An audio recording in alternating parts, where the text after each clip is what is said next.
Dave Matthews from Spark of Life, and today I want to start by asking you, where is your hope level? If on a scale of 0 to 10, 0 being no hope at all, and 10 being all the hope in the world, the hope to live forward with joy and purpose and meaning again, a productive life, where is your hope level right now? And has it ever been at a 0 or even below 0?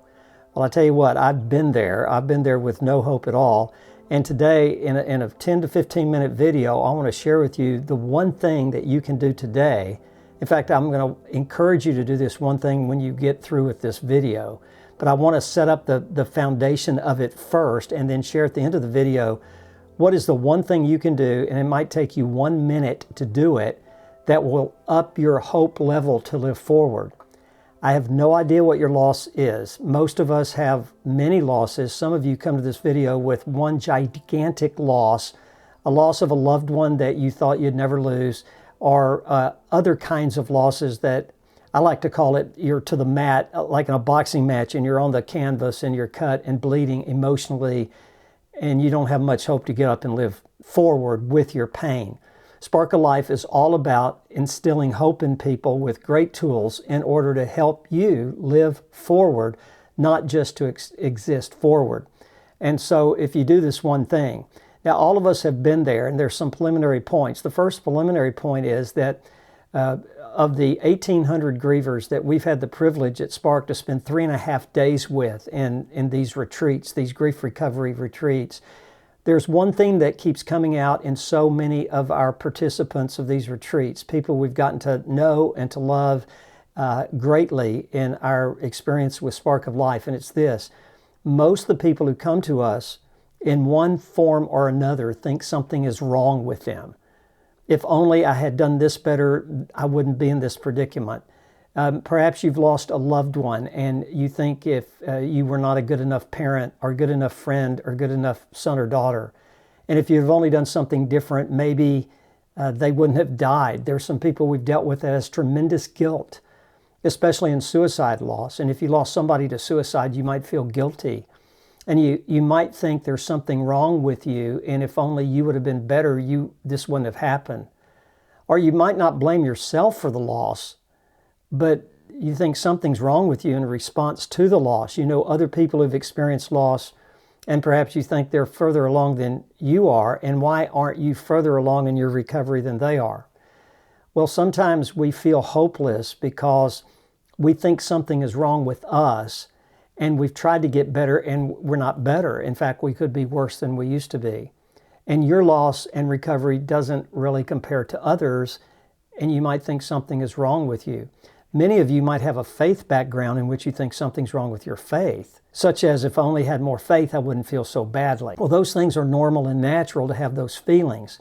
And I've often said this: feelings of hopelessness and helplessness, those feelings do not equal hopelessness and helplessness. It means that's how I feel right now. And I have felt hopeless and helpless one day and very hopeful the next, and go down lower the next day in my journey with grief.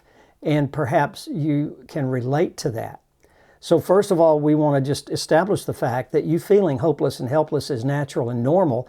It doesn't mean that you're hopeless and helpless. You watching this video is an indication that you want to get better. You want to live forward with your pain. And that's the first thing. The second thing is your pain. Sometimes pain is so overwhelming when we experience loss that we honestly do not think we can take another step. It's amazing just to get out of bed some mornings and then to take a step forward, to have a productive life, to do those things I used to love doing, just seems out of the reach of possibility. And that's called pain. It's called grief, and it sucks and it stinks. Some of you might be right there right now. The pain is so overwhelming and the loneliness is so surrounding me. I'm just overwhelmed with the pain, the loneliness, the darkness, maybe the guilt, that I cannot imagine being happy again. That pain is so real and needs to be acknowledged. I often read this too: giving voice to my pain often lessens the pain. Now the pain's still there, but it doesn't make it debilitating pain to where it destroys the rest of my life, and it destroys those relationships on this earth that I want to keep, including my relationship with God sometimes. So this pain is overwhelming. We had a couple come to a retreat about 4 years ago. Their teenage daughter had taken her life by suicide. Quite unexpectedly, of course, the parents are in shock. They're in deep, deep grief. They don't even know where to turn. They're overwhelmed with guilt. And this couple on Thursday night, as we were at this retreat location in Colorado, which is a gorgeous place, everybody was sharing their story of why they were there. When it came to this couple, the wife, the mother of the child who had ended her life by suicide, said to the whole group, "I am so tired of living in a defeated way. I have no hope for the future. I have nothing going right in my life. I can't get out of this deep pit of grief. And I want to be better. I just don't know how. But I am determined to do something to be better, to have hope, to live forward. That's why I am here." Her husband, I'll never forget this, he looked at me and the whole group and said, "I'm here because I love my wife. She wanted me to come. I have no hope. I do not want to get better because I don't believe it's possible. I am destined to live the rest of my life in melancholy," and basically what he was saying, without real life at all. "I will not have joy again. I will not enjoy life again. I have no reason to get up in the morning. I'm just existing forward, not living forward." Wow, that's a hopeless remark, isn't it? He felt hopeless and helpless. It's interesting that the pain that they were both in had actually led to two different directions. One was so sick of the pain, she wanted out, not out of grief, because in a way she's going to be grieving for the rest of her life, but not debilitating grief. She was so sick of living the way she had for 2 years, she was looking for tools in order to have hope to live forward with joy again and with purpose. He, same experience, didn't want to get well, probably a guilt thing there, but that's getting ahead of ourselves. And he didn't think he could get well. And he probably didn't think he deserved to get better, and certainly didn't deserve to have a good life without his precious daughter whom he had lost. I'm here to tell you that by the end of that retreat, in 3.5 days by Sunday, this guy was smiling. And he came up to me and said, "David, you have not wasted your time with me. I now have hope to live forward with my pain." And he had reframed it and found some tools that actually gave him hope in the midst of feeling hopeless. And so that leads us to, what one thing can you do today, like in the next 5 minutes, that can actually up your hope level? That hope level of, maybe it's at a 0 or a 1 right now. Can you get to a 1.5 if it's a 1? Can you get there today? I don't want you to get to 10 today, because that's not realistic if you're at a 1 on this made-up scale. But if you can go from 1 to 1.5, that's pretty significant. So what's the one thing? Well, the one thing concerning having a purpose or a meaning to your day-to-day. Why did you get up this morning? Is it going to be all about my pain, or is it going to be, can I balance that out a little bit? Now, for a while, it's all about my pain. One of my favorite characters is a guy named Viktor Frankl. He was an Austrian neurologist, a psychotherapist, psychiatrist, psychologist, and he was an author of many books, and he was also a Holocaust survivor. He was arrested, as many of you know about Frankl, Frankl, by the Germans during World War II. He was put in the infamous Auschwitz concentration camp, where 1.3 million prisoners came through that camp and 1.1 million died. Frankl was one of the 10% that made it through the camp and actually survived. When he got out, he found out he had lost all his family. He had lost his wife. Everybody in his family was gone. They had died during the Holocaust. And Frankl wrote this book called Man's Search for Meaning, one of the greatest books I've ever read. It's a short book. It's a powerful book. It's been translated into tens of languages, and it's sold millions and millions of copies to this day. Frankl's words are inspirational. Logotherapy was a kind of therapy that he helped develop, and he founded Logotherapy, or one of the ones that helped find it. You know what Logotherapy is?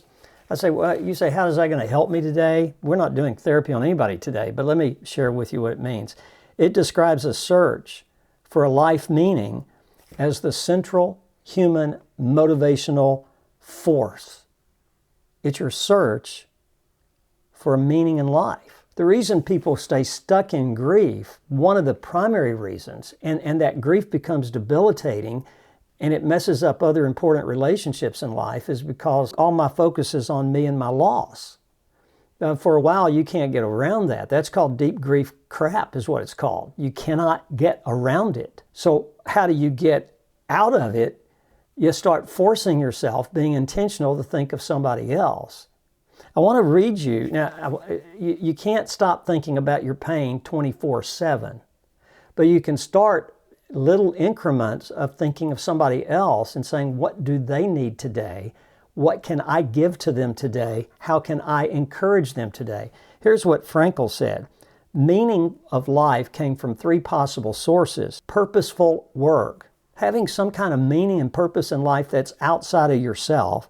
Love and courage in the face of difficulty. Life is never made unbearable by circumstances, Frankl wrote, but only by lack of meaning and purpose. So when the love of your life leaves you, when a child dies, or a spouse divorces you, or somebody rejects you, or your health goes away and you don't have much help physically, or much hope physically. Sometimes I say, why am I even getting up in the morning? Why am I living? And here's what Frankl wrote. When we are no longer able to change a situation, we are challenged to change ourselves. This is the only person I can really change. I can't change my wife. I've tried for years. Finally gave that up. I don't need to try to change her. I need to accept her as she is, love her as she is, and focus on my faults that I need to change, and love her as it is. That's a little marriage tip here. But here's what he said. Don't aim at success. The more you aim at it and make it your target, the more you're going to miss it. For success, like happiness, cannot be pursued. It must be ensued. It only does so as the unintended side effect of one's personal dedication to a cause greater than oneself. Wow. To a cause greater than oneself. So now we're going to get to the one thing you can do today. The one thing you can do today, I want you to be intentional about encouraging another human being on this earth and communicating that encouragement to them. And here's an idea. You do it any way you want to. But when this video is over, in about a minute, I want you to go to your email. I want you to find a friend that's on your email list, and I want you to email them a short, no more than 30 seconds, encouraging note, such as, and I got one of these the other day from a guy that encouraged me when I was a teenager not to quit life. And he believed in me. His name's Paul Jackson. And he believed in me. And he changed my entire direction of my life along with my best friend, Weldon. They believed in Dave Matthews, and they spoke words of life into me. And just last week, I get a text from Paul Jackson saying, hey, David, and he's old, man. He's 85 years old. And he says, hey, David, I want you to know I am so thankful you came into my life many years ago. You have blessed me, my friend. I love you. That took him maybe 15 seconds to type an email to me. And he hit send to me. And he encouraged my day. And as he encouraged my day, you know what he did for himself? He encouraged his day. For his focus wasn't on all about him and his pain. He decided to speak words of life to another human being. And I want you to do that. I want you to do that. I want to encourage you to be intentional and find one person. Make that phone call, tell them you love them, or email, and make it less than a minute, okay? And then see how you feel on the hope scale of 1 to 10. Are you still a 0? Maybe you go from 0 to 0.5. How would that be, right? And then maybe tomorrow you do the same thing and encourage somebody else, and don't take more than a minute to upping your hope scale. At Spark of Life, we believe this. There's always, always hope at Spark of Life. sparkoflife.org. Go there to find the help that we offer, because at Spark, we've seen hope in hopeless situations. There's always hope.